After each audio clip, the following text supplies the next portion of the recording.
E como a gente tinha prometido, né?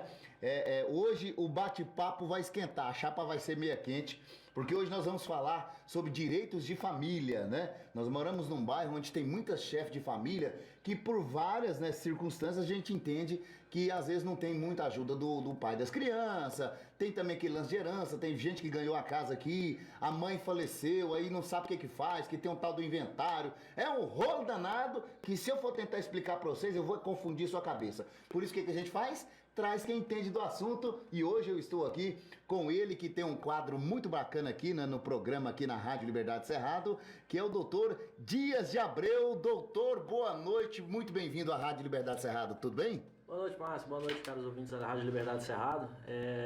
Primeiro eu quero agradecer a oportunidade e o convite da rádio. Pedir desculpa pela parte da manhã, houve infelizmente um imprevisto que a gente estava até programado, né, mas para a parte da manhã. Sim. Mas aqui a gente, nem que vai até meia-noite, a gente vai até meia-noite, né? Vai desenrolar o papo, né? Desenrola. Então só quero agradecer de novo a Rádio Liberdade Cerrado, agradecer aos ouvintes presentes e dar uma boa noite para todo mundo. Olha só que bacana, hein? Aqui a Rádio Liberdade Cerrado, gente, já tem um compromisso com vocês de poder a gente estar fazendo o que for melhor, né? Aqui para que a gente tenha esclarecimentos, assuntos relevantes. Uma entrevista como essa, você vai ter ela disponível no YouTube da rádio, que a gente lançou um canal agora, tá pequeno, mas a gente vai crescer. A gente vai divulgando, vai ficar salvo também na página, que já tem uma galera boa, mais de 2.000 pessoas no grupo. Então, assim, é um assunto de muita relevância e do interesse de muita gente aqui do Jardim do Cerrado. Doutor, direitos de família, tem muito assunto nessa paçoca aí, doutor? Não é pouca coisa não. Eu vou só dar um detalhe para todo mundo. Nós temos o nosso chamado Código Civil, né? Uhum. Dentro do Código Civil nós temos ali mais de 2.000 artigos, ou seja, fora parágrafos, incisos, ou seja, 2.000 artigos, aí tem os parágrafos, parágrafo primeiro, segundo, terceiro, quarto, quinto, depois inciso, primeiro, segundo, terceiro, quarto, ou seja, páginas e páginas de livro. Só de direito de família, a gente deve ter ali em torno de uns 800, talvez, mais ou menos, por aí, uns 800 a 900 artigos nós temos, né? Certo. Ou seja, é coisa demais, é lei demais, e a gente tem leis esparsas, não tá só numa lei, você tem uma lei aqui, uma lei ali, então é muita coisa, Márcio, é muita coisa pra gente falar mesmo. Olha, a gente mora aqui, né? O Jardim do Cerrado é o maior complexo de casa popular da América Latina. E aqui, a princípio, né, tinha uma pontuação para você vir morar aqui. Certo. Era quantidade de filhos, problema de saúde, nós temos aqui muitos cadeirantes e tal, mas nós temos aqui uma gama enorme de chefes de família, as mulheres, né, que são pai e mãe dos meninos. Muitas das vezes o pai faz o menino e cai no mundo, né? Algumas outras questões também no tempo de pandemia, aonde muitos pais ficou desempregados e pagavam pensão e agora tá passando naquele modelo, né? Tá pulando muro, correndo na hora que vê um barulho de viatura. Menino, velho do céu! Aí assim, eu queria ver com o senhor o seguinte, a possibilidade da gente entrar nesse assunto é um assunto polêmico, não é um assunto fácil, né? Porque tem muitas mulheres que até hoje elas se sentem amedrontadas, né? Igual eu falei aqui, se você quiser fazer sua pergunta, pode fazer sua pergunta. Se você mandar um áudio, a gente vai colocar no ar. Só informa pra gente se o áudio é sobre o assunto, tá? Só informa pra gente, digita lá embaixo, porque a gente quer sim que todas as suas dúvidas sejam esclarecidas. O doutor tá aqui, é um grande conhecedor do assunto, estudado, de um escritório, né, muito bem conceituado e, além de tudo, também cuida da parte jurídica da rádio e tá tendo essa gentileza com a nossa comunidade. Então tem muita mulher que tem medo ainda de... Márcio, a gente tem um problema muito grande hoje no Brasil, acho que até eu já falei algumas das minhas participações aí no nosso quadro, que é violência doméstica, né? Isso daí a gente não pode negar. O Brasil, não vou falar dados específicos, porque eu não gosto de falar dados sem ter eles aqui em mãos para poder dizer para vocês os números específicos. Mas a gente sabe que é uma realidade, isso daí a gente não pode negar. E violência doméstica, ela envolve não só a violência física, ou seja, bater na pessoa, não é só isso. Bater na mulher... Isso está no direito de família também, envolve tudo, o direito né? de família, até porque assim, o direito de família, engraçado, Márcio, por exemplo, a gente tem a Lei Maria da Penha, por exemplo. Sim. A Lei Maria da Penha é uma legislação penal, uma legislação criminal, certo? Ela é uma legislação que pode levar à prisão. Qual qual é a única lei no Código, é uma lei civil, ou vamos melhor dizendo, qual o único campo do direito civil ou do direito não penal criminal Sim. que pode acarretar a prisão de uma pessoa? Somente a lei de família, por meio do pagamento, não pagamento da pensão alimentícia. Por isso que eles falam que negócio, a única coisa que dá prisão no Brasil, sem choro nem vela, é o não pagamento de pensão alimentícia. Se eu não me engano, até o Romário já chegou a ser preso por conta Foi, disso. os grandão, né? Antigamente a gente só via os engravatados sendo presos com pensão alimentícia. Tem vários. Normalmente. Hoje em dia não deu artistas, né? Mas antigamente a gente... Tinha um cantor de pagode famoso, rapaz. Ele tava no auge. Aí, de repente, sai a notícia lá que o homem tava na jaula lá, porque não pagou pensão. Não pagou pensão. E pra você ver... E mulher paga pensão? Peraí. Mulher paga pensão, velho? Na boa. Tem que pagar. Se, por exemplo, se eu tiver com filho, eu separei de minha esposa. Certo. Né? E levei a criança comigo. É porque é o seguinte, você tem que calcular o seguinte. A pensão alimentícia, ela é um bem da criança. Ela não é da esposa, nem do ela marido. não é do marido. Certo. Ela é da criança. Uhum. O que a esposa e o marido fazem nesse caso? Eles são gestores desse valor. Uhum. Então o que eles têm que fazer? Eles têm que prestar contas, Márcio. Independente de você esteja recebendo o dinheiro for para sua conta, por exemplo, você separou da sua esposa e você tem filhos menores, diga-se passagem, menores de 18 anos, tá certo? 18 e pode se estender até os 24 anos, certo. Tá certo? Hoje em dia a gente está até discutindo e até mais longe, até 30. Olha, o pessoal já está mandando aqui as perguntas aqui. Gente, pode aguentar, vou mandar a pergunta de vocês tudo. Ele não veio de manhã, agora vamos sacanear ele à noite. Vamos segurar ele aqui até atender todo mundo. E todos vocês que participarem estarão concorrendo aos prêmios de amanhã, na sexta-feira, né? Porque hoje a gente, quando tem uma entrevista de relevância, a gente troca a música premiada pela participação de vocês. Então vocês podem chegar o dedo no celular aí. Doutor, nós vamos ter um quadro aqui que chama... primeiro a gente vai falar de algumas coisas aqui, depois nós vamos entrar com as perguntas do povo aqui, que a mulherada já está aqui mandando ver aqui. Na questão da gente... da violência contra a mulher. Violência contra a mulher, certo. Contra a mulher. A Lei Maria da Penha tá aí para chegar o Beto nos caboclos. Mas a gente vê muitas vezes a mulher faz a denúncia e mesmo assim não acontece nada. A lei é frouxa, porque o povo bota muito... a lei é frouxa, porque a polícia prende. Prende. A lei é frouxa, o advogado que é ruim, o cara que, pra manter o cabo na cadeia, é fraco. Como é que é? O promotor é ruim? O que acontece, doutor? A lei, ela não é frouxa. A lei, ela é muito rígida, na verdade. É mesmo? Ela é E como é que os cabras saem, pô? Vou dar um exemplo pra você. Se você... Isso é um caso real, inclusive, que acontece. Eu tô falando, gente, é no caso de alimentação não, viu? Que pra mim tem que ser mais suave na alimentação. Tô falando quando o cara mata a mulher, ou a mulher mata o homem também, pra mim é vice-versa. Mas diga-se passagem, a Maria da Penha não funciona pra homem, ela funciona somente pra mulher. Essa mulher chega e tá nós, tá ferrado, tá ligado? Pro homem a gente vai no Código Penal mesmo, mas enfim. Tá, mas o que acontece é o seguinte, a lei ela é muito rígida, Márcio. Ela é muito rígida. O problema é que existem caminhos pra você sair, pra você tirar uma pessoa da prisão, certo? Vou dar um exemplo que aconteceu recente. O rapaz chegava em casa, ele estava indo para casa e a esposa da companheira dele, no caso, ela costumava a frequentar o bar e não cuidar da criança. Um dia, numa briga, ele acabou perdendo a cabeça, ele foi lá e viu a companheira no bar, ele acabou perdendo a cabeça, numa discussão, ela deu um tapa nele e ele devolveu com um murro. Ele é um homem. Um homem, a gente, assim, claro, com todo respeito às mulheres, mas ele era um homem muito mais forte que ela. E ele acabou dando um murro nela fisicamente e acabou, o resultado machucando lá. Na gritaria, discussão, chamaram a polícia, obviamente, e já tinha, quando a polícia chegou, já tinha acabado a briga, vamos dizer, a confusão. Ela estava sentada do lado de fora da rua e ele estava dentro de casa dando banho na criança. A polícia chegou 15, 20 minutos depois.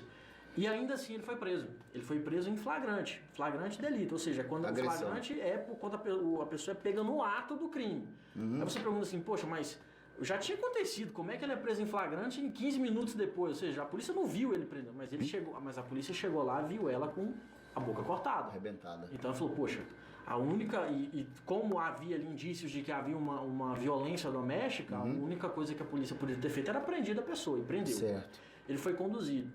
Ele conduzido, toda pessoa presa em flagrante, ela tem que passar pela chamada audiência de custódia, que eu acho que é aquele negócio que o povo dessa porreta na imprensa aí que solta. A imprensa odeia a audiência de custódia. Não gosta muito. Tem um jornalista aqui em Goiânia aqui que chega e escuma o canto da boca. O cara foi preso ontem. Tem não vamos citar nome aqui, até porque senão eles derrubam o vídeo.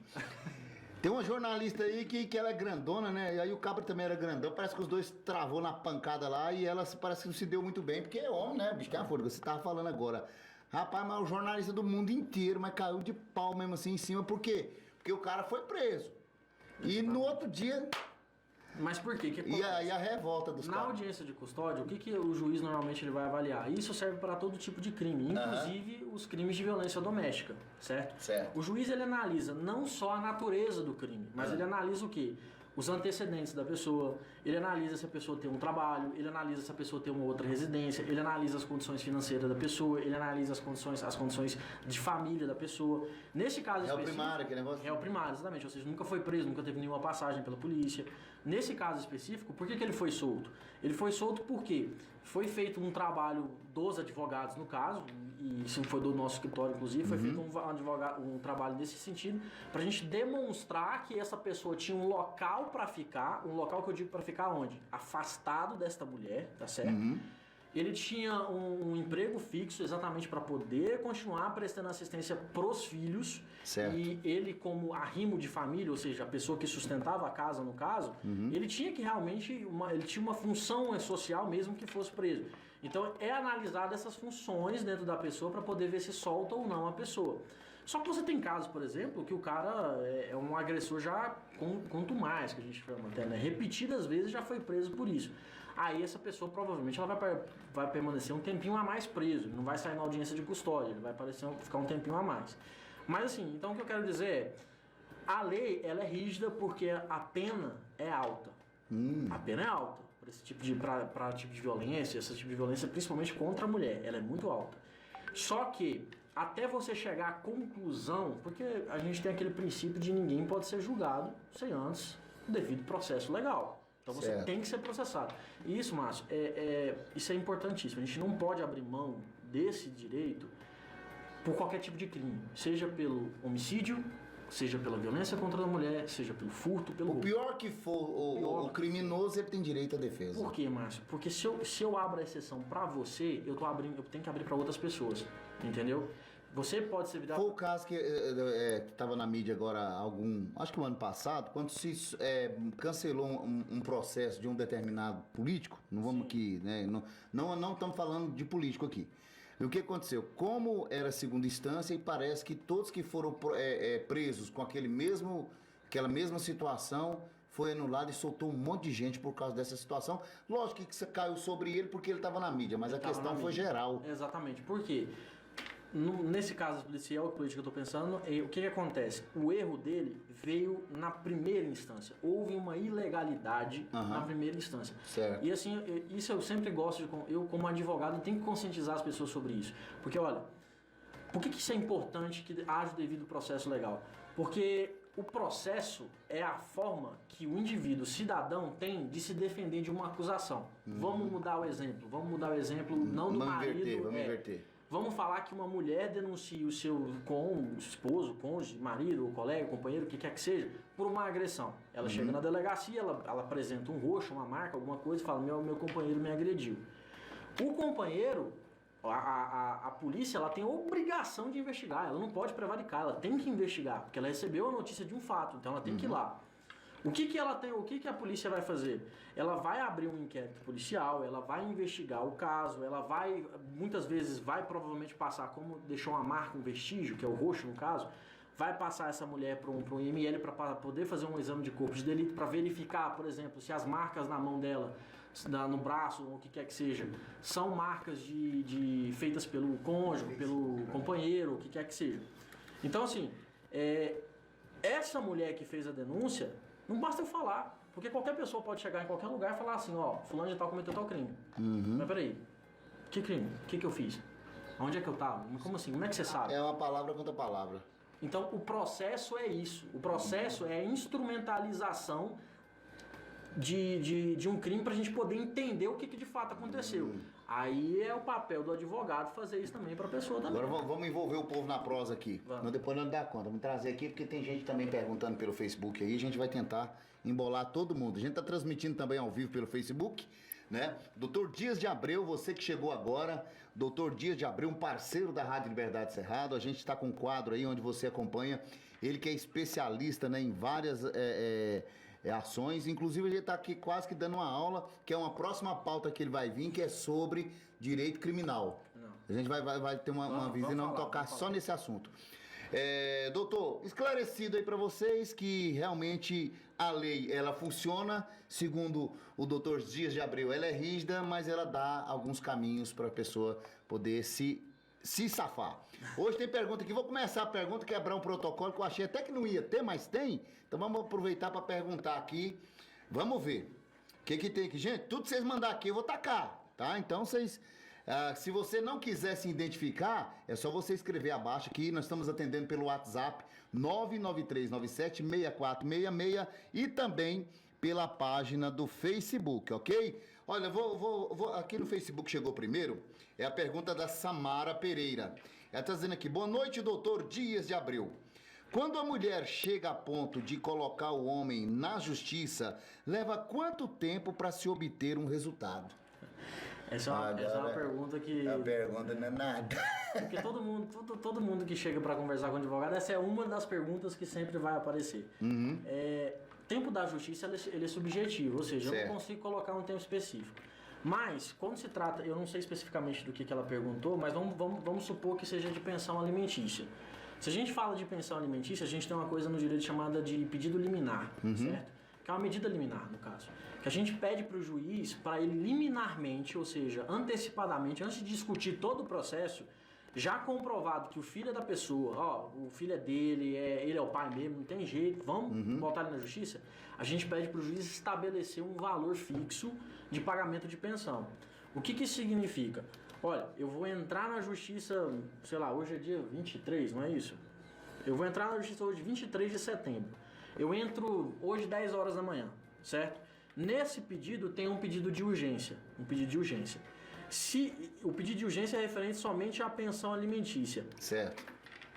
Provavelmente, uma liminar para determinar que o pai da criança pague a pensão alimentícia, ela vai sair na própria sexta-feira ou no mais tardar na outra semana. Uai, então não é ruim não, é. Não é ruim. Essa é uma decisão liminar, ela é normalmente... O menino morre, né? De fome, né? Exatamente. Uai. Por quê? Exatamente por conta disso. Mas a gente tem que preservar quem? A criança. Então, assim, esse pedido liminar vai ser para a criança.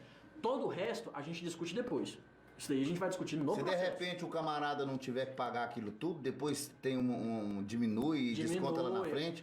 Mas o agora para a criança é o mais imediato possível. Qual que é o maior problema assim do pagamento de pensão alimentícia? Por quê?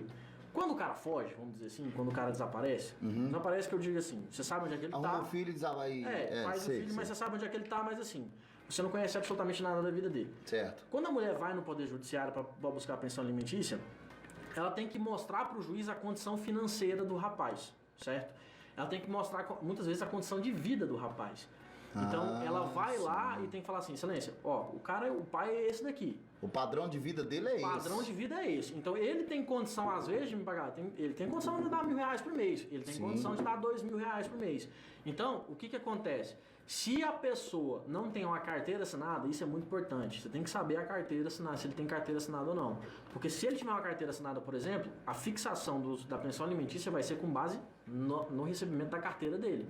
Aí o juiz normalmente coloca entre 20% a 25% da remuneração. Então, vamos supor que ele recebeu um salário mínimo de 20% a 25%, nós estamos falando de R$250, mais ou menos, um pouquinho a mais que isso. Pro filho, isso só de pensão pro filho. Mas ele não tem carteira assinada. Não tem carteira assinada, mas ele anda aí, ele fica vagando aqui pela estrada. De carrão, gasolina 7 conto. R$7. Tava ali na praia semana passada. Primeira vez que a gasolina tá mais cara que a cerveja. Eu toquei em boteco muito tempo, doutor. Então, assim, a gente sempre... era aquelas garrafas de 600 também... Sim. O preço da garrafa era sempre junto com o preço da gasolina. Igualzinho, né? Então, quando subia o combustível, o povo chiava mais, era por causa da cerveja. Então, vamos lá, vamos tocar pra frente. Acho que a Samara já... Vamos organizar aqui. Aí, beleza? Deu certo? Deu certo. Vamos aguardar, normalizar. Normalizou? Beleza, né? Vamos lá, vamos embora agora. Vamos botar mais perguntas. Doutor, o trem aqui hoje vai empretejar o negócio aqui, viu? Eita, nós temos até 10 horas pra moer esse povo. Vamos lá, vou fazer uma pergunta agora do homem. Vamos lá. Do homem. Do homem. Ô, homem, quem tá fazendo essa pergunta agora é o Júnior, lá do Mundo Novo 3, né? Ele não pediu pra não falar o nome dele, então falei. Sabe quando vocês pedem pra não falar que eu não falo, viu? Mas Júnior tem demais, né? Boa noite, doutor. Aí, eu tenho... Boa noite, doutor. Aí é da hora, eu gosto do Júnior. O maior torcedor do Vila Nova aqui da região, aqui é ele. Ô, cabra bom. Boa noite, doutor. Aí, eu tenho um filho, mas não vejo ele. E quando ele morava no Cerrado, eu ajudei com compromisso. Aí, a mãe dele mudou. Aí eu não vejo ele mais. Uma vez eu mandei o dinheiro pra ele, mas fiquei sabendo que ela gastou com cachaça e não comprou nada pra ele. Aí não ajudei mais. Como faço pra ter direito de ver e ficar com ele? Que são 9 anos, já tem 9 anos que tá longe dele. E qual o valor certo que tenho que pagar pensão pra uma criança, no caso, né? Tá. Vamos lá.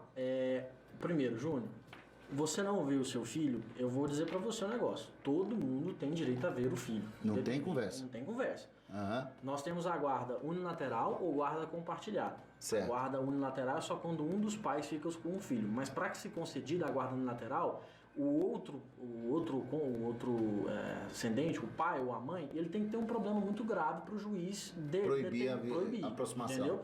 E mesmo assim, ele pode determinar visitação acompanhada. Ou seja, você tem um problema grave, você tem direito a ver seu filho, mas você vai ver seu filho mediante acompanhamento. Alguém tem que estar junto com você, para garantir quem? De novo, a criança. Tá certo?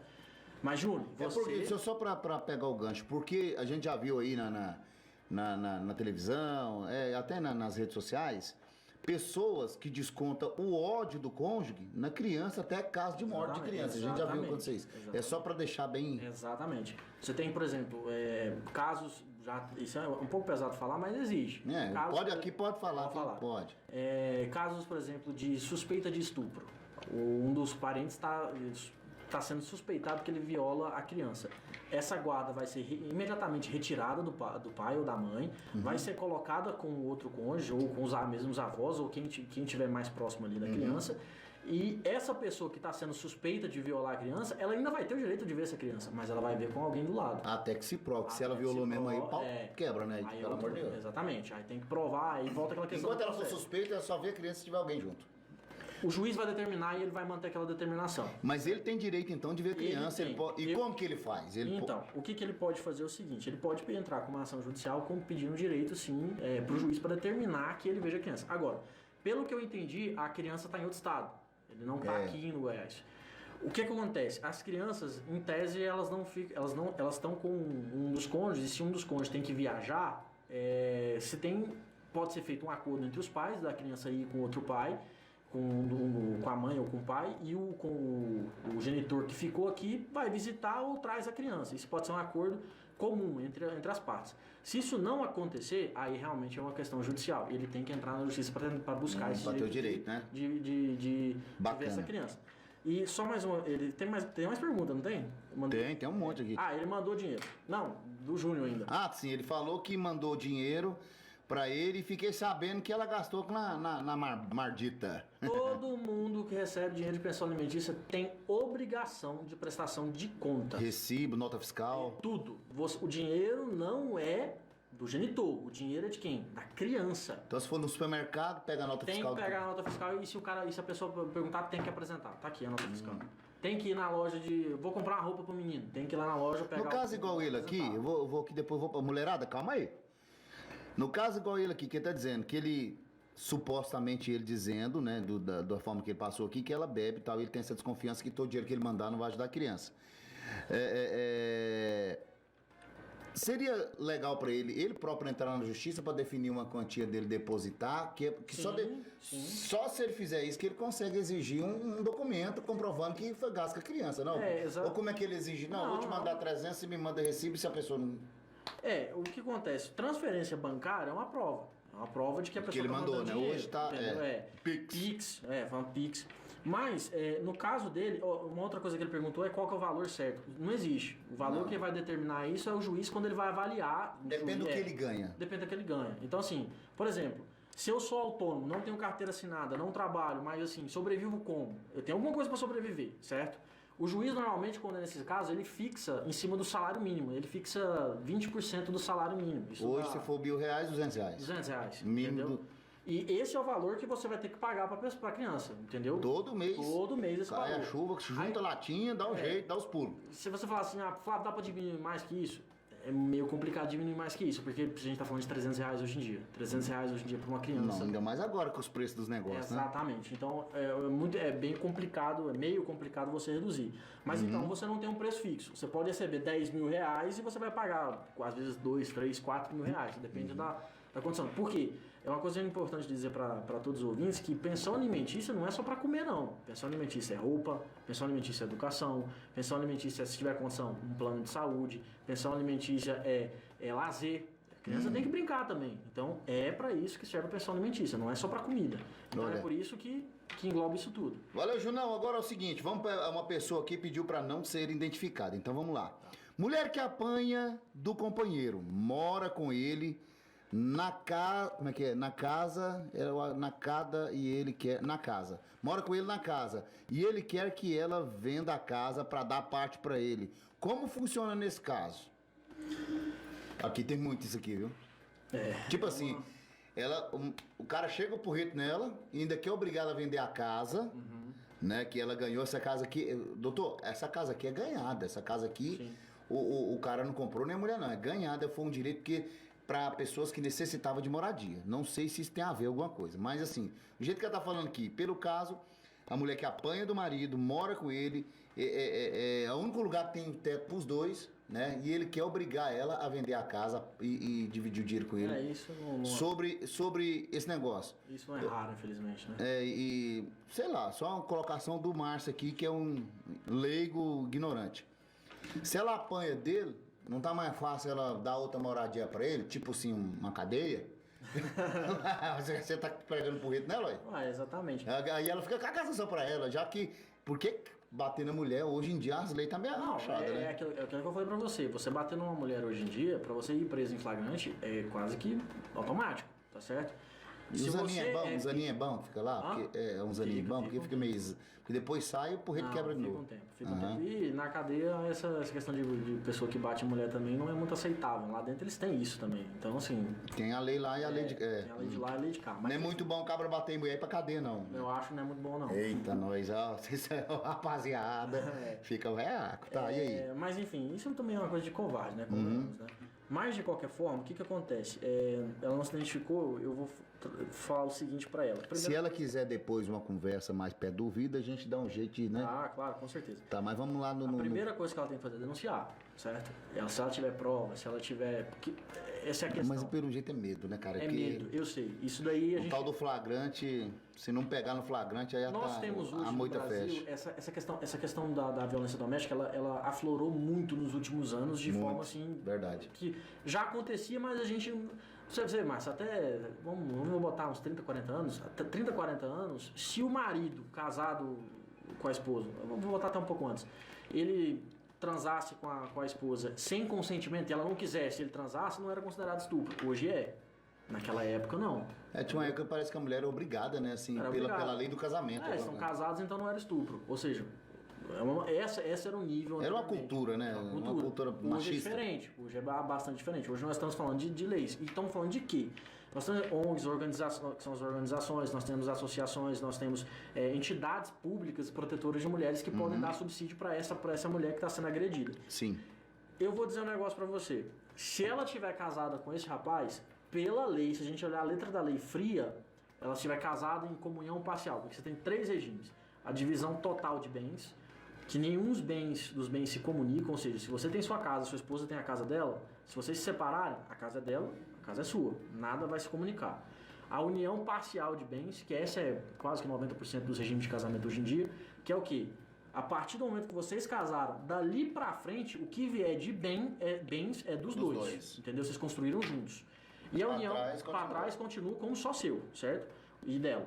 e a união universal de bens, total de bens, que é exatamente o quê? Todos, inclusive os patrais, são dos dois, entendeu? Certo. Esse é o menos comum até, que é o pessoal, hoje em dia, com o nível, com a taxa de divórcio que a gente está tendo hoje em dia, ninguém está entrando com esse negócio para depois separar e perder tudo, tá certo? Então, pela lei, se ela tiver casada com esse rapaz, ou ela tiver em união estável com esse rapaz, se ela tiver, por exemplo, numa união parcial de bens, ela tem que vender, se for houver um divórcio, separar, ela tem que vender de fato a casa e dar metade para ele, metade para ela. Acontece que, se ele bate nela, este senhor aqui, ele pode ser, a gente tem meios judiciais de evitar que ele chegue no dinheiro dela, tá por uma questão de indenização a ela.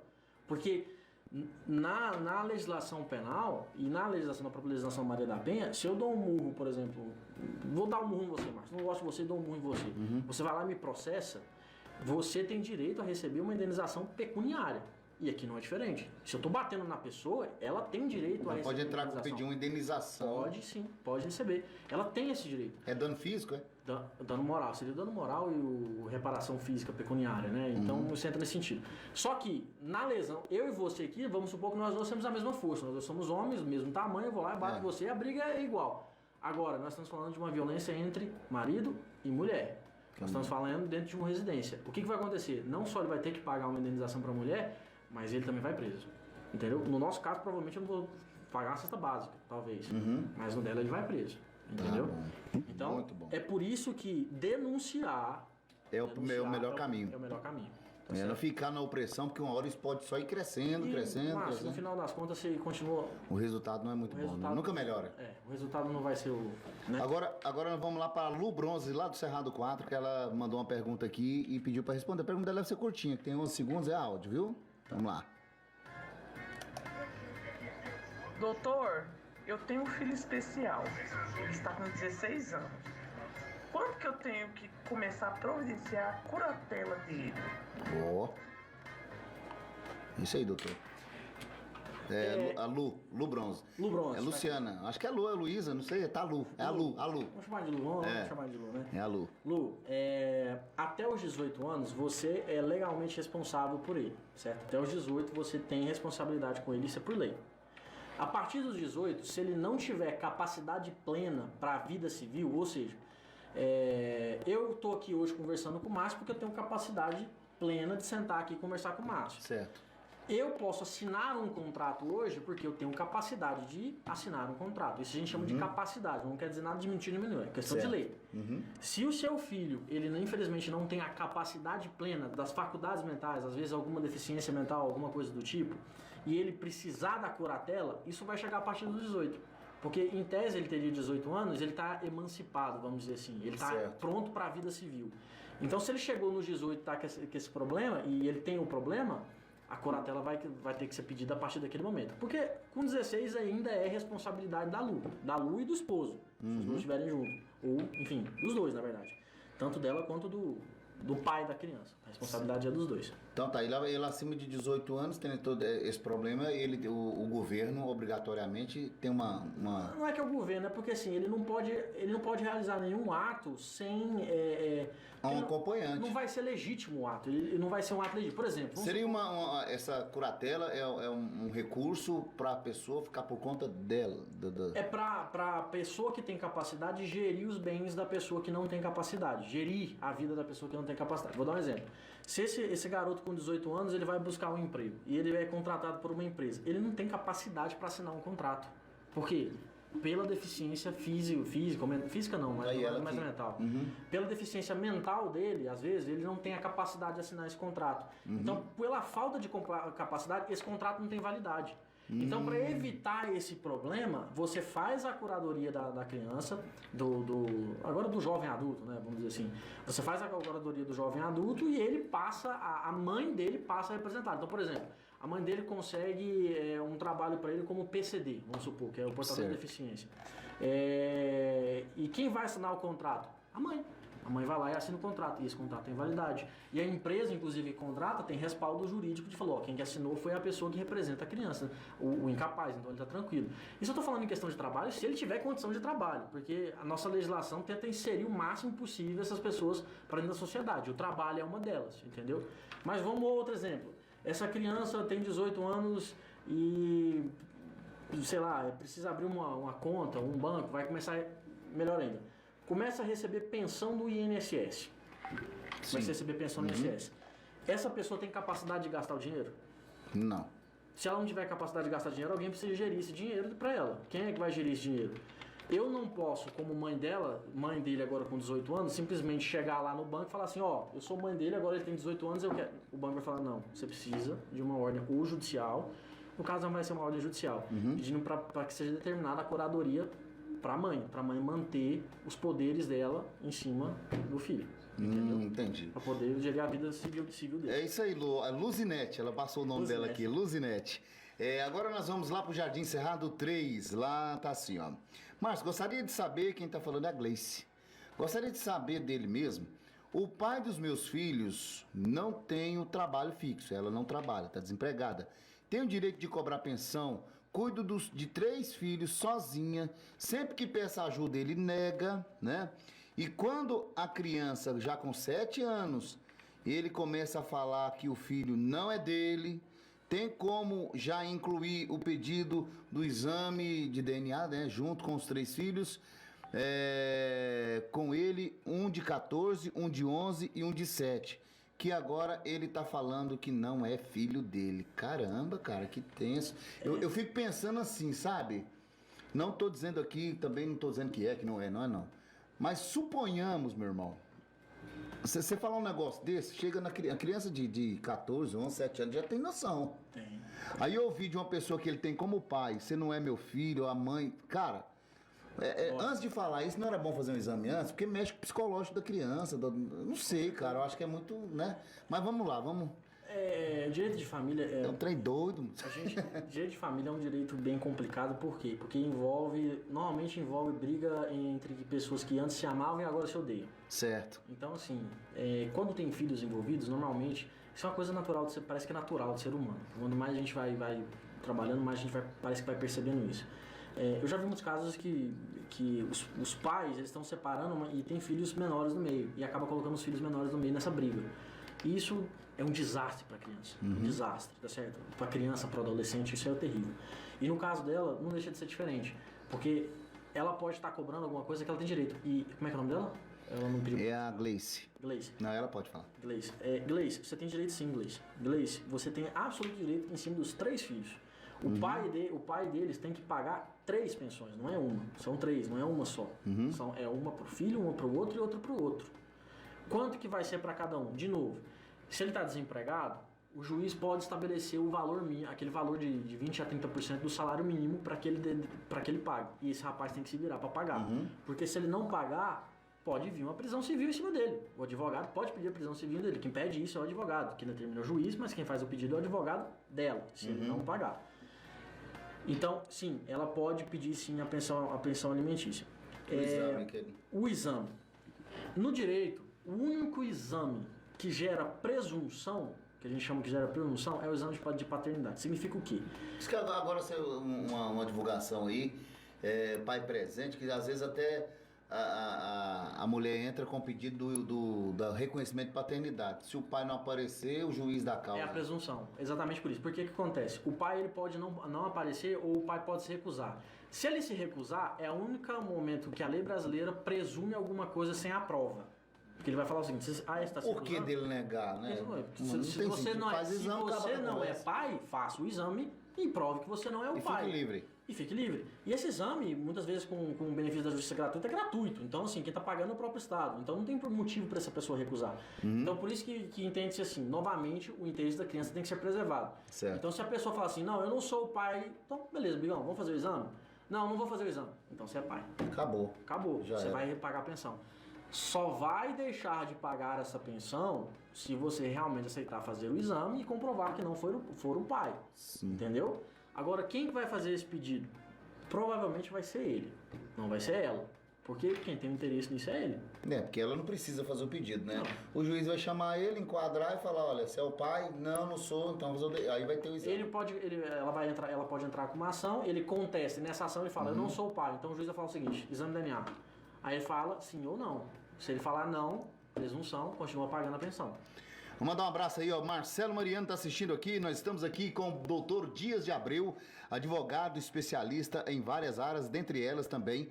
Aqui nós estamos tratando hoje do assunto direitos de família, pensão, herança, casamento, divórcio, tudo, viu? Você pode mandar sua pergunta pra cá. Então um abraço aí pra Valéria Brandão, Maria Guiomar. Então aqui a turma participando com a gente aqui, olha, vai ficar gravado, depois você acompanha e mostra, se você achar interessante, olha, eu vi um negócio legal, entra lá na página da Rádio Liberdade Cerrado, ou então posteriormente a gente vai estar disponível o vídeo já com várias câmeras, viu? Aqui tem várias câmeras, você no Facebook, você só está assistindo uma câmera.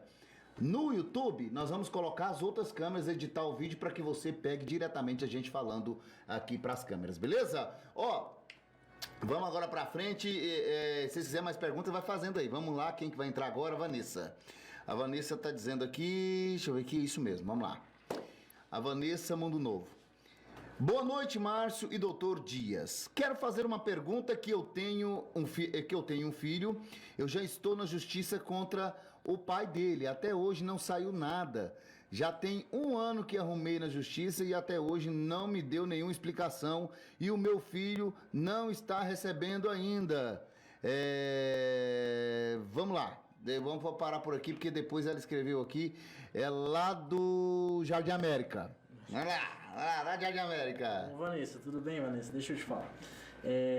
Aqui, eu falei agora há pouco do pedido liminar que você tem a resposta em 1 ano. Pois é, aqui ela tá falando aqui que já tem cerca de 1 ano e não recebe. Esse é o problema. O pedido liminar, ele dá o direito de você receber a pensão. O juiz vai falar o seguinte, olha, a criança tem direito a receber pensão. Tá aqui, ó. Tá uma determinação. Certo. Fulano, vem cá e paga aqui 200, 300, 400, 500 reais pra pessoa. O problema é executar essa pessoa. É fazer ela pagar. Certo? Por quê? Por que acontece? Quando ele recebe essa notificação, ele fala assim, ó, amigão, você tem que pagar os 500 reais. Dependendo da pessoa, ele não vai pagar, ele vai fugir, ele vai se esquivar, ele vai se esconder. Então, o que acontece? Por que talvez esteja demorando 1 ano? Porque provavelmente, às vezes, não achou ele para ser citado, enquanto ele não é citado, ele não tem que pagar nada. Porque provavelmente não encontrou nenhuma conta dele para ser bloqueada, conta bancária mesmo para ser bloqueada, não encontrou nenhum bem dele para ser bloqueado. Então, em tese, ele está desaparecido. Então, por isso que demora esse tempo. O que tem que se fazer é achar ele de alguma forma. Por quê? Se você acha ele de alguma forma, aí vem aquelas questões. Vamos bloquear carro dele, vamos bloquear a conta, vamos bloquear a casa, vamos bloquear isso, bloquear aquilo. E no mais grave, manda prender. Não tem preso. E ele fica lá até 3 meses. Isso é um detalhe importante. Pois é, ele fica 3 meses e ele sai bravo com a mulher, não pregar no pau não, pô. É um problema. Esse é que é o pau, esse é que é o medo das mulheres, pô. Eu vou denunciar o cara. Às vezes, o cara é um cara até com um histórico não muito legal. Sim. Né? Porque, né, na hora os hormônios pulando pra riba, o negócio acontece, tá, aí vem o depois, né? Aí o que acontece? Às vezes o cara não é um cara, né, muito certo, ele é, às vezes violento, alguma coisa já, se não tá junto, alguma coisa aconteceu, tá. Mas aí, fica 3 meses lá, aí ele sai, e aí, velho? Ela não tem que pedir isso não tem que vir junto com a medida protetiva não, porque ele foi pro xadrez, porque ela entrou na justiça. Se já existia, porque a medida protetiva ela vai vir se existir algum tipo de histórico. O histórico é o seguinte, se a mulher falar assim, olha, eu tô me sentindo ameaçada, uma mensagem, por exemplo, uma mensagem telefônica já é prova suficiente de ameaça. Então, ela chega lá na delegacia e pede uma medida protetiva. E essa medida protetiva vai ter um trâmite rápido. O que é essa medida protetiva? A medida protetiva, ela é um instrumento que o juiz determina pro cônjuge, companheiro, esposo, o que quer que seja, não se aproximar da mulher. Certo. E isso não vale só pra mulher, não. Nós hoje temos vamos supor que... Qualquer situação, Qualquer situação. Mulher com mulher, homem com homem. Ou seja, qualquer desentendimento de companheiros, ou mesmo não companheiros, você, por exemplo, você tem uma pessoa que está te seguindo na porta aqui todo dia, você começa a estranhar essa pessoa, você fala, ó, pô, não estou muito confortável com essa pessoa, vou lá e peço uma medida, para tentar afastar ela. Chamar para ver o que está acontecendo, né? Não, para manter ela afastada. Aí o que acontece? É determinado que essa pessoa não se aproxime por uma determinada quantidade de metros da pessoa, tá certo? 1 quilômetro, 400, 500, 1 quilômetro, enfim, aí vai determinar. Então, essa é a medida protetiva. É aquela questão assim, ó, amigo, não se aproxime dela que a gente já tá de olho em você. Certo. Se alguma coisa acontecer com ela, a gente já sabe quem foi. Mesmo que não seja você, você é o primeiro que nós vamos atrás. Você é o primeiro que a gente vai atrás, entendeu? Então ela é meio que uma medida coercitiva para a pessoa não poder fazer absolutamente nada. É uma tentativa de segurança. Porque o Estado também não dá para plantar um policial na porta de cada pessoa falando assim, ó, você não pode entrar aqui, você não pode entrar ali. Então ele tenta fazer realmente uma questão de uma medida coercitiva. Dá certo, Márcio? Tem casos que dá e infelizmente tem casos que não dá certo. Porque a gente, infelizmente... Porque o meu medo é o seguinte, pô... Meu medo não, meu pensamento. Medo eu não tenho. Minha mulher me põe na justiça, não, mas os meninos nem tratar de nós, já tá tudo velho, né? Ué. Agora, tem uma parte lá, que o finalzinho, que eu acho um jeito bacana de jeito que você fala, é aquele negócio, né? Eles cuidam de nós e a gente cuida deles, né? E eles têm que cuidar deles. Vou mandar esse áudio para os meninos falar assim, ó, repita. Eu não fico esperto vocês vezes, não. Chegou uma pergunta lá de Anápolis agora, ó. Tamo longe, ó. Tamo longe, hein? Boa noite, doutor. Boa noite, Márcio. Meu nome é Paula. Sou de Anápolis, Goiás. Até com quantos anos pode receber pensão? No caso, eu acho que ela é filha. Ela é filha? Pela pergunta, ela está dizendo que até com quantos anos se pode receber pensão. Seguinte, Paula, a lei fala que até os 18, que é quando você atinge a maioridade. Só que essa idade pode ser prorrogada, mas ela tem algumas condições. Por exemplo, você tem que estar estudando, tá certo? Aí você pode prorrogar até os 24 anos.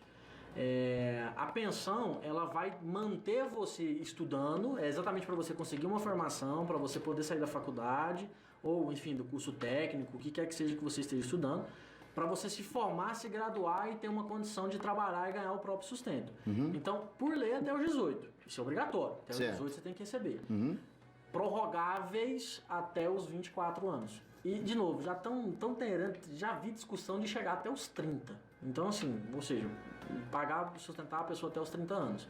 Não sei se isso vai pra frente, mas já é uma discussão nesse sentido, sim. Ah, tá certo. Então tá aí, Paulo. Obrigado aí pela participação. Agora nós vamos aqui, ó, de doutor para doutor. O dentista aqui, um grande camarada, um abraço, doutor Rogério, da Odontologia Completa, também mandou perguntas aqui, ó. Vamos lá. Quais os direitos de uma pessoa que vive em união estável e que perdeu o companheiro que tinha filhos de relacionamento anterior?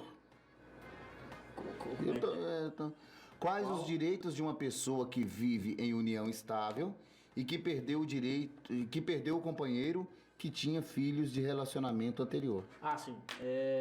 Perdeu, no caso, faleceu. Ah, sim. A primeira coisa que você tem que saber é, está reconhecida a união estável? Porque a união estável, ela não vem só assim, eu vou passar a morar com a pessoa, agora eu estou em união estável. Não. A união estável, ela é igual ao casamento. O casamento ele só é reconhecido quando registrado em cartório, certo?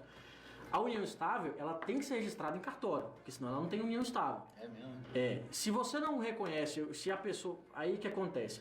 Muita gente faz assim, eles se juntam, ficam lá 5, 10 anos juntos. Mas a mulher, né, casou, já tava... Você já tinha ido pro exército já, não? Tinha. Não, nós casou por livre e espontânea pressão. Não, pressão, exatamente. O padre chegou em nós e falou, agora é o seguinte.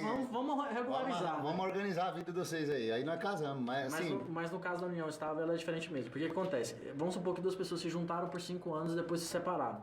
Você não tem um limite específico, não. Muita gente falava em 5 anos. Não, às vezes em 1 ano já é suficiente para reconhecer a união estável. Sim. Mas o que tem alguns reconhecimentos específicos. Mas enfim, se juntou por 5 anos, se separaram. Aí, um dos cônjuges tem mais bens que o outro, é melhor de condição e etc. Eles vão fazer o quê? Eles têm que entrar na justiça para poder reconhecer a união estável e fazer a chamada partilha de bens. Que é o quê? Na união estável, se você não faz um acordo pré-nupcial, que é de divisão total de bens ou de união total dos bens, você presume que foi feita a separação, a divisão parcial. Desculpa, a união parcial de bens, que é aquela que a gente falou que depois da união, dali pra frente tudo comunica, entendeu? Sei. Então qual que é o direito dele?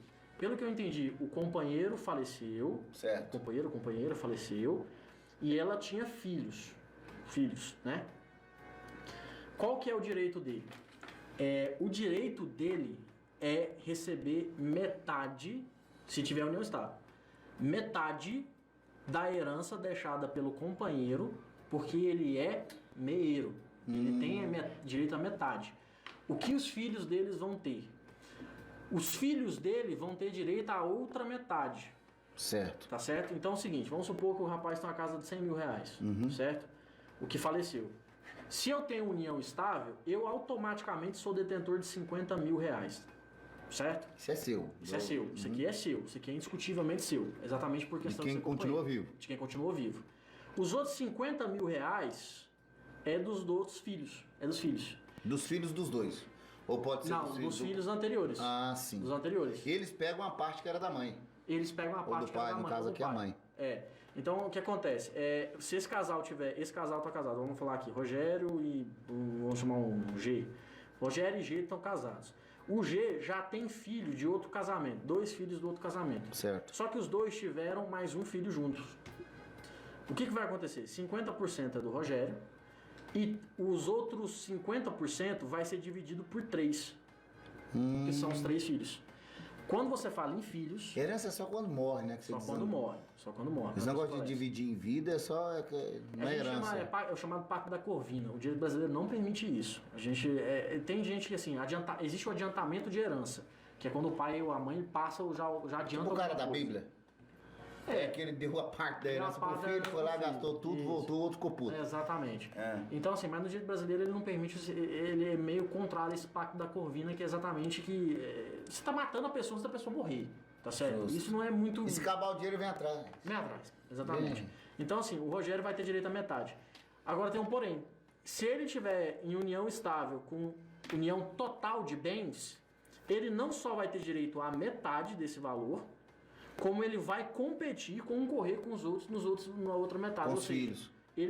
Aqueles 50 mil que sobrou vai ser dividido agora por 4 pessoas, ele incluso. Entendeu? Por conta desse regime de casamento. Pega uma beirada a mais. Pega uma beirada a mais. Vamos lá. É tenso, hein? Uma outra coisa que ele tem direito, isso é muito importante, isso é para várias mulheres também, que é importante. O marido morre, né? Também. Vamos supor, mulheres e homens. Vamos supor que o marido ou a mulher morreu e eles eram donos de uma casa. Eles não estão muito bem com os filhos. Os filhos estão lá brigando, que não sei o que, aquele negócio todo. A mulher, a cônjuge sobrevivente, ela tem direito ao usufruto da casa. Ou seja, os filhos não podem tirar ela de lá, não. Tá certo? Ela pode morar naquela casa. Inclusive se for o único bem de família. Se for o único bem que eles tiverem, os filhos não podem tirar ela de lá. Quando é que vai ser dividido esse valor? Quando ela, infelizmente, falecer. E isso acontece no direito de sucessão. Infelizmente, acontece. Olha, vamos falar agora aqui. Ele está dizendo o seguinte aqui, ó. Ele me mandou 3 perguntas. O doutor Rogério, ele é danado. Tá. Perdi o emprego. Como faço? Isso aqui tem muito aqui. É porque os homens não gostam, não é muito participativo, mas aqui tem. Perdi o emprego. Como faço para paralisar o pagamento de pensão alimentícia enquanto essa situação perdurar? Não para, né, doutor? Parar, não. O menino não para de comer, Você né? pode reduzir. Se eu pago R$1.000 de pensão, tô empregado bom, tal, né? 20% dá 1.000 conto, o moleque ganha 1.000 conto. Tô desempregado. Aqueles duzentinhos não tem jeito de se livrar dele, né? Aquele 20% de um salário, né? O juiz é muito difícil você pagar zerar, porque o menino não para de comer, né? Exatamente. Nem você nem o menino vai parar de comer, entendeu? Então a gente preza sempre o pai. Sempre o filho, na verdade. Sim. No caso, o que ele pode fazer é uma revisão de pensão. Ele pode entrar para diminuir. Tá. Por exemplo, eu tô trabalhando, ganho 10 mil por mês, 20% dá 2 mil. Aí eu tô pagando 2 mil de pensão. Aí eu fiquei desempregado, eu caí para R$1.500 por mês. Certo. Se eu não entrar com a revisão de pensão, aqueles 2 mil tem que pôr? Tem que pagar. Você tem que pedir a revisão. Por quê? Porque você tem uma decisão judicial vigente. Eu não posso descumprir essa decisão judicial. Para eu descumprir, na verdade, para cortar isso, eu tenho que pedir para... Por isso que dá cadeia, o trem é doido. E tem um detalhe importante. Exatamente por conta da pandemia, desde 2020 foi baixada uma lei, ainda está em vigente, o STJ reconheceu, que você não... Hoje, em 2020 até hoje, você não está sendo preso por pensão alimentícia, exatamente por conta da Covid-19. Porque a gente sabe que muita gente perdeu o emprego. Então, assim... Abaixa a condição financeira, abaixa, obviamente, a pensão alimentícia, mas muita gente ainda assim não consegue pagar o valor baixo. Então, assim, é injusto também você prender a pessoa também que estava pagando o negócio e, de repente, parou de pagar porque perdeu o emprego. Vamos fechar aqui a participação do Dr. Rogério Papalar, da Odontologia Completa, nosso amigo, irmão, camarada. E está dizendo, qual é o valor que devo pagar de pensão? Tenho 3 filhos. Eita, você dá nada, hein, bicho? Um com cada mulher diferente. 3 filhos com 3 mulheres diferentes. Rapaz, bicho é doido, né? Olha. Bicho é bom, né? Eita, o bicho tem umas piscadas arrumadas, né? Tem oi verde. Né? Não. Danado, vai. Né? Vamos lá. Rogério, Você tem que pagar 3 pensões. Infelizmente, você vai ter que pagar 3 pensões, cara. Se vai, o zóio aquele negócio, na hora de fazer é bom, né? Mas na hora de pagar é difícil. Mas é tipo assim, né, bicho? A partir do momento que você começa, não para nunca mais. Não para mais. Enquanto, né? Não sei. Mas assim, o quanto que você vai pagar é aquela questão. Doutor Rogério. Eu não posso afirmar com certeza quanto que ele vai pagar. Depende do que a mulher, do que a mãe dos meninos que entrou na justiça prova que é o padrão de vida dele. Uma coisa, por exemplo, o juiz pode determinar que ele apresente a declaração de imposto de renda dele. Aí, meu amigo, se apresentar a declaração de imposto de renda, você vai ver quanto ele tem de bens. Aí você vai ver uma condição de vida da pessoa. Aí tá. Entendeu? Aí tá morto. Ele tá aqui se livrando, que é fictício. Ele colocou uma pergunta, mas é pergunta. Ele falou que é fictícia a pergunta, mas é uma pergunta que existe, né? Pertinente. Existe. Ei, doutor Rogério, obrigado. Acho que o Leonardo, o nosso amigo. Ele tá nessa roça aí, não tá? Vamos lá, aqui a próxima agora é a Valéria. Até falei pra ela aqui que eu vou falando próxima pergunta aqui pra gente não. Pergunta pro doutor, tá? Coloca meu áudio. Vamos lá, botar o áudio aqui. Vamos lá, é a pergunta da Valéria Brandão. Vamos lá? Boa noite, Márcio. Boa noite, doutor. Tá sendo aí? A pergunta é o seguinte. Eu sou casada em separação de bens. Quando eu ganhei a casa, eu não era casada. Me casei depois. E agora eu tô separada. Vai fazer 5 meses que eu tô separada. Ele tem direito na minha casa ou não? A minha escritura saiu no nome dele. Tá o meu e o dele. O que eu devo fazer? Eu só não entendi se ela... Quer colocar de novo? A gente coloca de novo. Eu só não entendi se ela ganhou a casa antes ou depois do casamento. Depois do casamento. Sim. Tá. Peraí, tô na dúvida. Vamos botar de novo. Na dúvida aqui nós aqui. Boa noite, Márcio. Boa noite, doutor. Vamos lá. A pergunta é o seguinte. Eu sou casada em separação de bens. Quando eu ganhei a casa, eu não era casada. Me casei depois. Casou depois. E agora eu tô separada. Vai fazer 5 meses que eu tô separada. Tá, isso aí. É isso que nós queríamos saber. Ela realmente casou depois que ganhou a casa. Ganhou a casa ela era sozinha com os filhos. Em tese, se ela conseguir provar que ela ganhou a casa antes do casamento, a casa é dela. Agora, o problema é que saiu a escritura no nome dele. Isso. No direito imobiliário, a gente fala o seguinte, que a propriedade do imóvel, ele só tem validade com a escritura registrada em cartório. Se você tem um contrato de compra e venda, essa casa, em tese, não é sua. Você tem um compromisso ali de compra e venda. Apesar do direito reconhecer, eu tô falando aqui dentro da legislação. Só que é óbvio que eu consigo reconhecer essa casa para você na justiça se houver algum problema. Eu chego lá com o contrato de compra e venda e falo, não, tá aqui o contrato, pagamento, parcela, etc. No caso dela, ela recebeu antes. Se ela recebeu antes e a separação é total, não tem nem o que discutir. É que a escritura saiu depois, né? O problema é que a escritura saiu depois. E como sai no nome dele, ela vai ter um problema para pegar essa casa para ela. Tá certo? Porque essa casa, em tese, realmente é dela. O que ela tem que fazer? Ela tem que tirar a escritura do nome dele, ou entrar. Primeiro, ela é casada com separação parcial. Eu vi aí o negócio que ela falou, é separado. Mas, deixa eu fazer essa distinção. Separar não é a mesma coisa de divorciar. São coisas diferentes, certo? Divorciar é no cartório lá, né? Divorciar, exatamente. É na lei. O que encerra o matrimônio? Da mesma forma que eu comecei o matrimônio com registro no cartório, eu só encerro o matrimônio com registro no cartório, ou com uma determinação judicial. Se eu estou separado, significa o quê? Que eu saí de casa. Eu saí de casa, já estou separado da pessoa. Separação de corpos. Não existe mais aquela comunhão dos corpos, certo? Mas, ao mesmo tempo, significa que os bens ainda estão em conjunto. Então, para separar os bens, eu preciso divorciar, para ter a partilha dos bens. E, no caso dela, o que ela tem que fazer é divorciar. Ela tem que, se ela for realmente divorciada da pessoa... Ela casou com separação parcial de bens. Total. Ela escreveu aqui um texto aqui, eu até perguntei ela aqui agora se eu podia ler, né? Porque é uma coisa bem pessoal, né? Ela disse, eu sou casada em separação parcial de bens, que é aquela que você disse parcial, não, tá parcial. Dali pra frente, né? Então, quer dizer, essa escritura entrou depois, né? Quando a escritura saiu, foi exigido a certidão de nascimento ou casamento. Por isso, o nome dele foi para a escritura. Fui traída e nos separamos. Quero saber se ele vai ter direito na minha casa. Então, assim, ela é uma coisa mais... Traição é uma das coisas mais complicadas do matrimônio. Eu digo pra você o seguinte, Valéria. Hoje em dia, quem trai tem até dever de indenizar. Paga pensão. Se ela comprovar isso, né? Exatamente. E se foi dentro da casa do casal, paga dano mesmo. Aí não tem jeito. O STJ já decidiu isso. Tem direito a Se indenização. caso ele aproveitar uma saída e pegar a vizinha, que negócio, né? Aqueles negocinhos. Exatamente, então não tem isso não. E outra coisa, você perde vários direitos, quem trai. Mas eu tinha entendido que ela tinha casado em separação total, né? Mas ela casou em separação parcial de bens. Então o que vier depois da constância do casamento é dos dois. Mas ela recebeu essa casa anteriormente. Certo. Então existe aí um fundo de esperança para ela de uma briga. Aí não tem jeito, vai ser uma briga judicial, mas porque também a pessoa do outro lado não vai abrir mão. Eu estou dizendo exatamente pela questão assim de estar uma briga na justiça mesmo, não vai tem na jeito. briga, não tem como. Então isso é uma briga judicial que ela vai ter que fazer o quê? Ela tem que provar na justiça que ela recebeu a casa antes.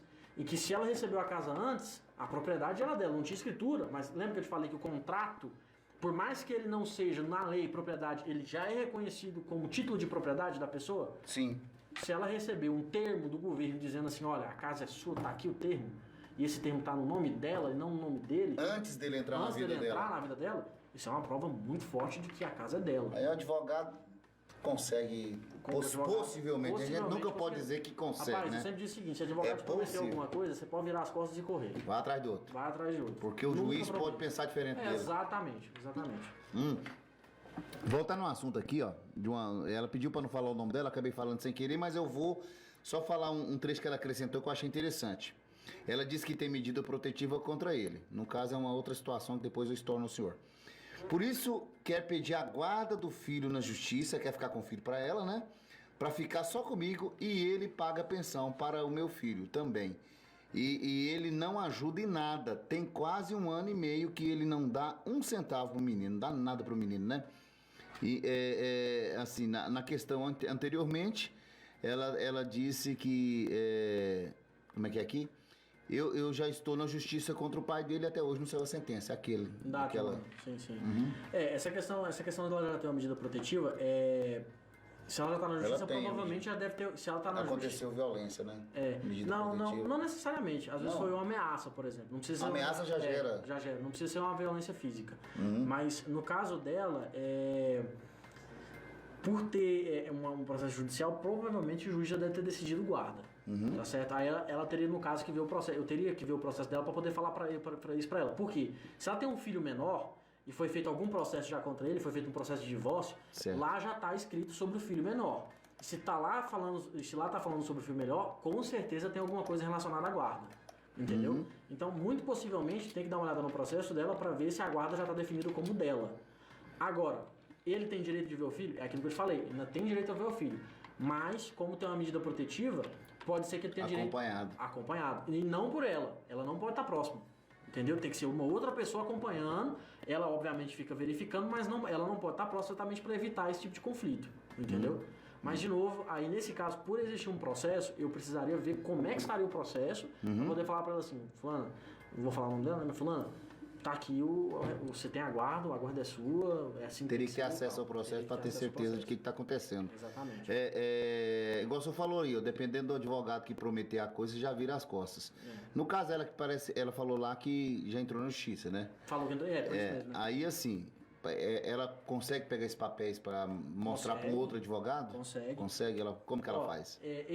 Todos os documentos... eu não sei se ela deve ter recebido algum documentozinho aqui no Tribunal de Justiça, funciona assim. Ela provavelmente, não sei se ela tem, mas ela recebeu algum documento no começo do processo ou quando recebeu alguma notificação, etc., que tem um código de acesso do processo.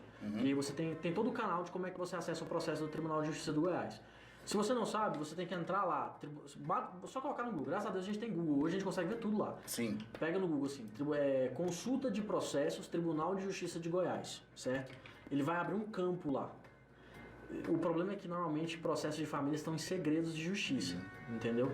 O que ela vai conseguir ver são somente as decisões. Suponhamos que ela procurou um advogado, um outro advogado falou, eu queria saber como é que está esse processo. O meu advogado, eu acho que ele está devagar. Um outro advogado consegue entrar e ver tudo para ela, não? Não, porque o advogado ele precisa estar com procuração. Eu preciso pegar uma procuração dela para entrar no processo. Ainda mais porque está em segredo de justiça. Certo. O que ela pode fazer, e aí eu digo para ela que ela tem absoluto direito disso. Ela pode ligar para o advogado dela e falar assim, olha, eu quero cópia integral do processo. Ela pode falar isso para o advogado. O advogado tem o dever de entregar. Bacana. A Valéria antes, né, que falou lá da separação da casa, tá dizendo, existe um tempo para eu entrar com o divórcio? Ela não divorciou. Não, divórcio... Eu tenho todos os papéis. Que o senhor falou aí, que é o negócio da casa antes, que a casa veio pra ela e depois que exigiram que se colocasse o nome dele, até por uma questão. Aqui eles fizeram muito um lance de atualização de cadastro, né? Inclusive, há pouco tempo atrás, uns 2 anos atrás, eles fizeram essa atualização, doutor. Então, o que acontece? A pessoa, às vezes a mulher é chefe de família, isso eu achei uma puta sacanagem. Até por causa desse assunto aqui que ela falou. A mulher veio sozinha com 3, 4 filhos, né? Ninguém queria vir, ela sozinha, lutou, tal. Passou uns 4, 5, 6 anos. Aí ela arrumou um marido, né? Aí a prefeitura exigiu que se colocasse o nome do cara no processo. Quer dizer, ela já mulher tem, às vezes tinha 1 ano só que tava com o cara, 2 anos, essa gente vive 30 anos e se surpreende, né? Uhum.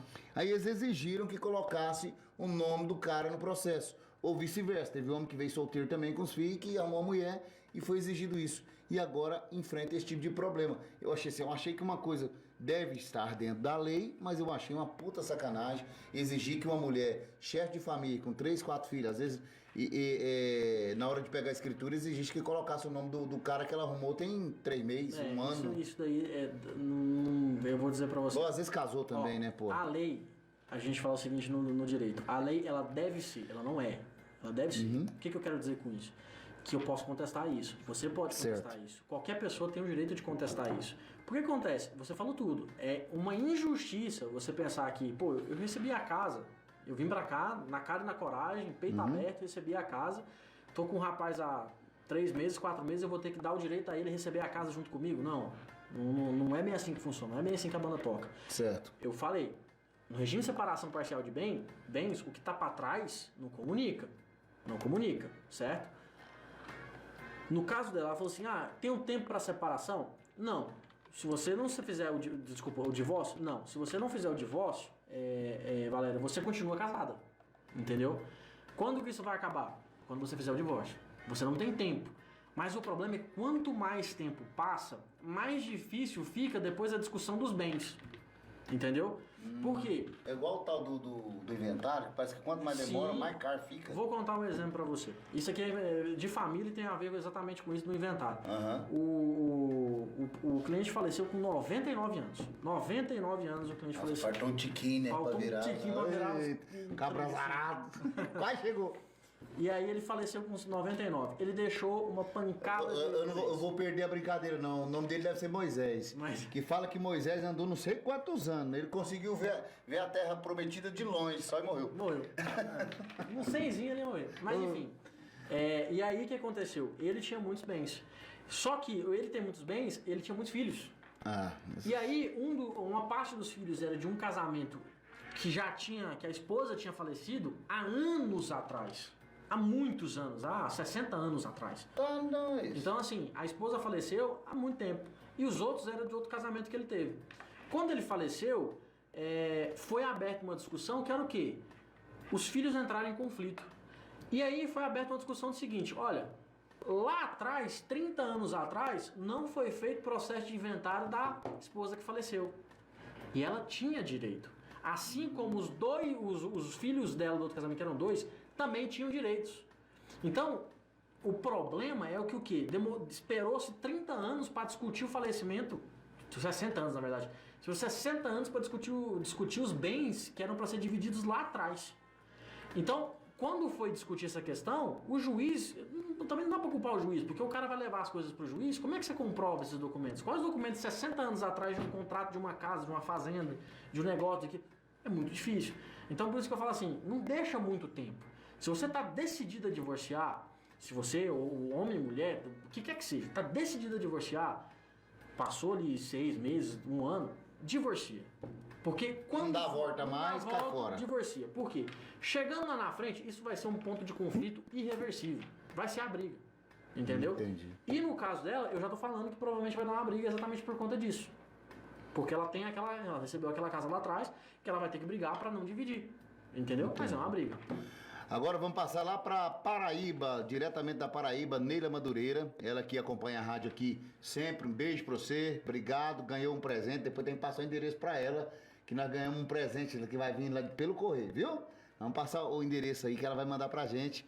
A Neila Madureira. Ela tá perguntando o seguinte. Boa noite, Márcio. Pergunta pro doutor Dias de Abreu. Bom que o povo já decorou o nome, hein? Que legal, né, mano? Dias de Abreu. No caso de falecimento de um funcionário público federal, a filha mulher tem direito de ficar com a pensão, sim ou não? A gente entra um pouquinho... Ela vai, sim ou não? Eu falo não ou sim, você não entende. Então, Eu pode... falo só assim... Destrincha. Mais ou menos. A gente tem esse problema aí no funcionalismo público, principalmente com o militar. Militar tem muito isso. No caso aqui parece que é, né? Funcionário público federal. Não, funcionário público federal. Eu tenho que ver a legislação previdenciária, inclusive do órgão dela especificamente, para poder responder isso para ela. Mas a princípio que eu posso dizer para ela é que em tese sim.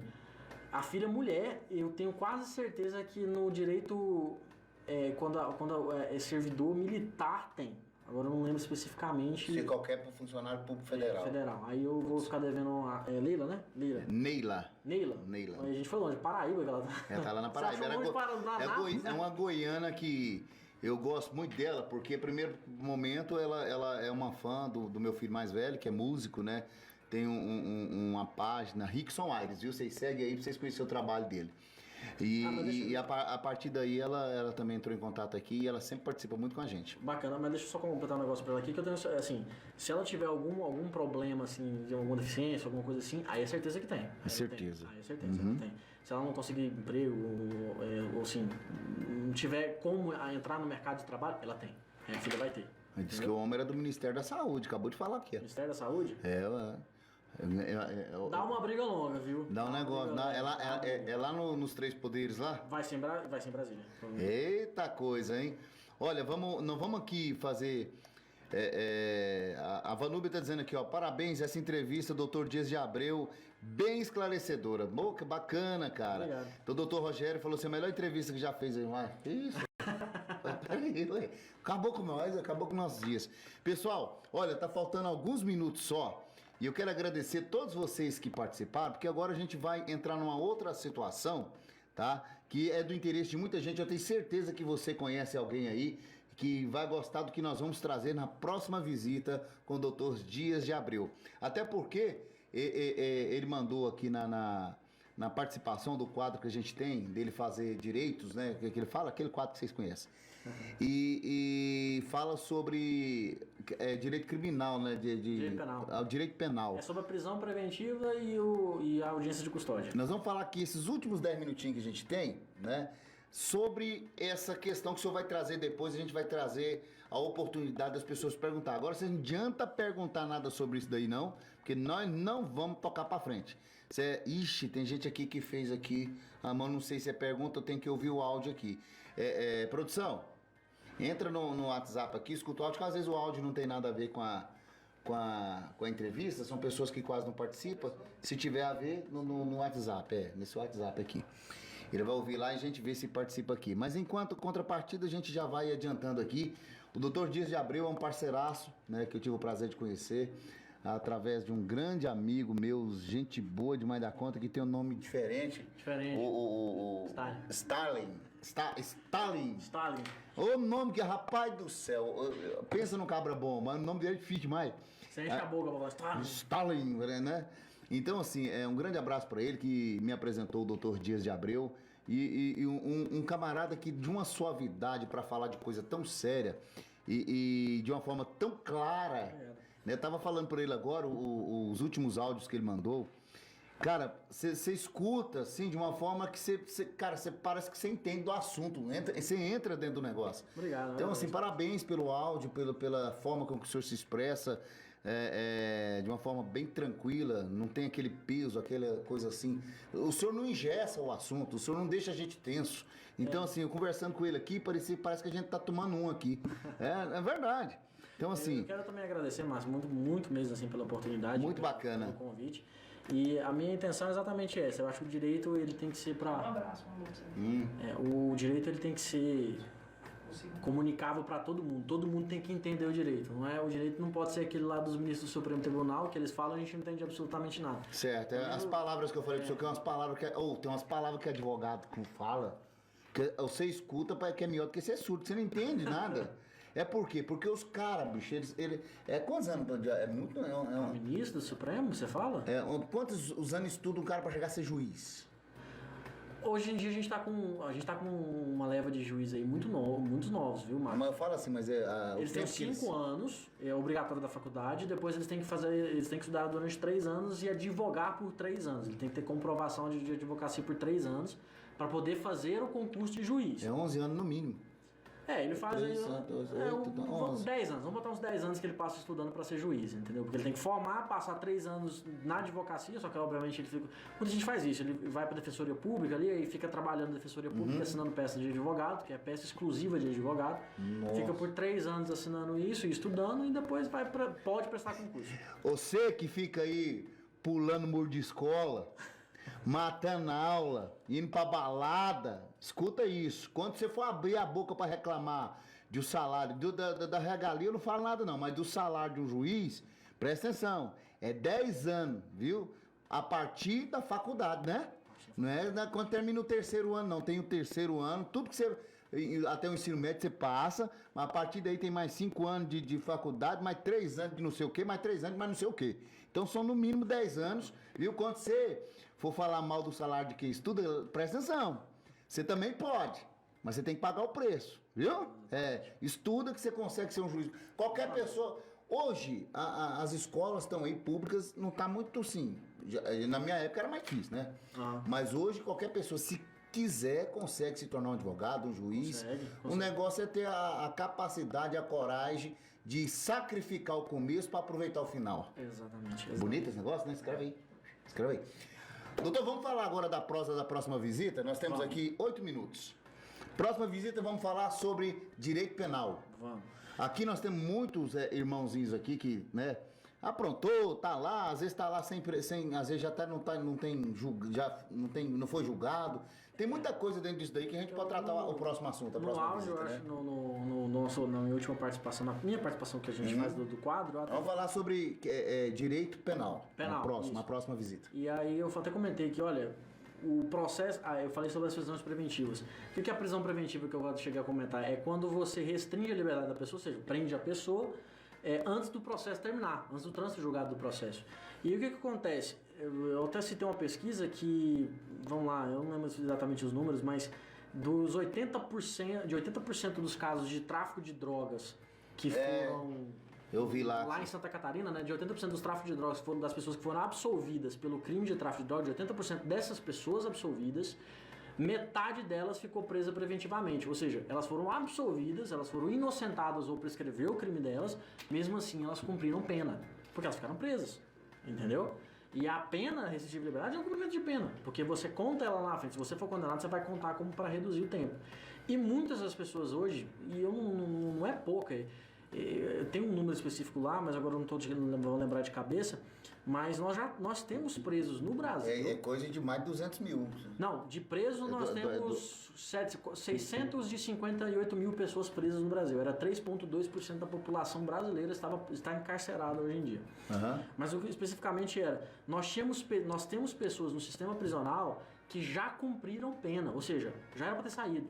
E por que tem gente boa lá, assim, que sai e não comete crime mais? Essa questão do sistema acontece. Porque a imprensa mostra, assim, o que destaca é aquele que faz o crime, né? Exatamente. Então, assim, mas dentro desse, em porcentagem, o senhor que entende o assunto e trabalha na área, por exemplo, a cada 100 que sai, quantos o senhor acha que volta pro crime? Aí precisa de um estudo específico. O senhor não tem como... Eu não tenho como colocar isso pra você. Mas é muito que não volta mais a cometer crime? É maior a porcentagem do que... Não posso afirmar, Márcio. Eu preciso de um estudo. O que acontece?